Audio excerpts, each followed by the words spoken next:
So Nancy, let's jump right into the big three. What changes are you most excited for in 2020?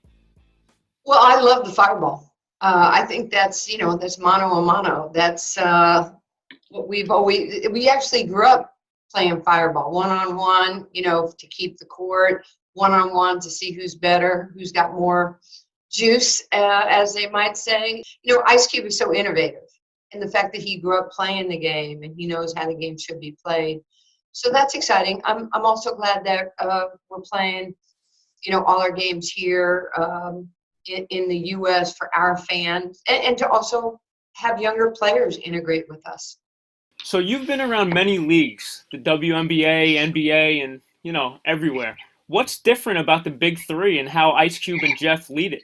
Basketball is a universal sport, and yes, I have coached and played in the WNBA and coached in the G League and coached in the NBA as an assistant with the Kings. But this league has everything for everyone. If you're a fan of the game, the really cool part about it is it's current players, it's players that your grandfather liked, it's players that your daddy or your mommy liked, and it has something for everybody. It's very family oriented and valued. You'll see Dr. J, you'll see Hall of Famers, you'll see people like myself or Lisa Leslie or Gary Payton, so many other coaches, Rick Barry. And we'll stop and we'll sign autographs, or we'll stop and we'll give you a hug or a high five and take a picture. We're not in a hurry. We value the fans and we value the competition. But when we get in that game to 50 points, you have a Predators mentality. You got a little Mamba in you. And for Team Power, the team that you won the championship with, what made that team so special? Chemistry. And the other thing you also have to do is have the blessing of health. So our first year, we were relatively injury free. And in year two, we were 5-0. We had beat the triplets.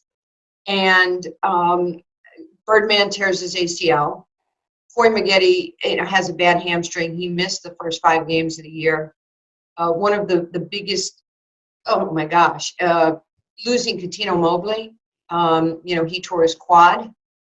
Quentin Richardson turned his ankle, and it looked like a waiver wire. We were bringing up, and we were very fortunate to have Michael Thompson play for us, and Julian Wright, and Jeremy Pargo, who is just a great, great person. It was just hard to find that same chemistry and bond that we had that first year. And if you can stay healthy, you have a chance. For your time in the NBA and now with the big three, have you always gotten the respect from the male players? Yes, I have. From day one. I mean, I've done my work. I've been at this, not for 6 weeks. I've been at this for, 45 years. And I'm just like they are, and they know that. I'm a gym rat.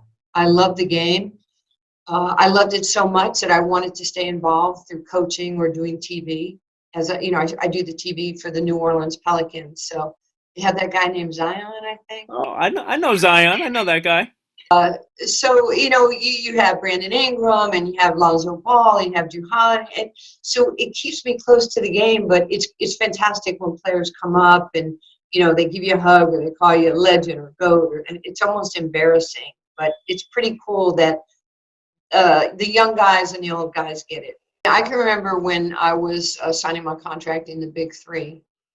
It was almost like tell your agent he's not going to have to negotiate. I was like, what do you mean? He goes, you will be the highest paid coach in the Big Three. You will make what Dr. J makes. You'll make what Gary Payton makes. You'll make what Rick Mahorn or Rick Barry.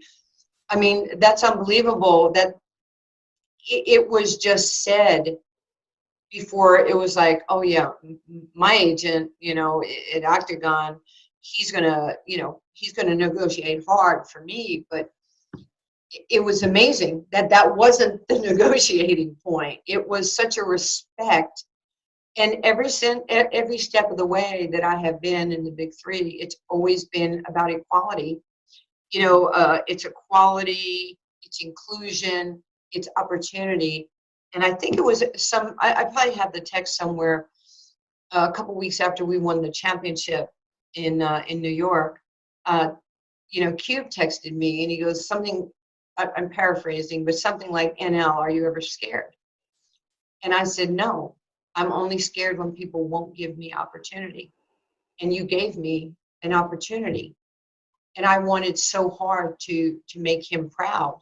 So, I mean, for me, there was a lot of things attached to that championship.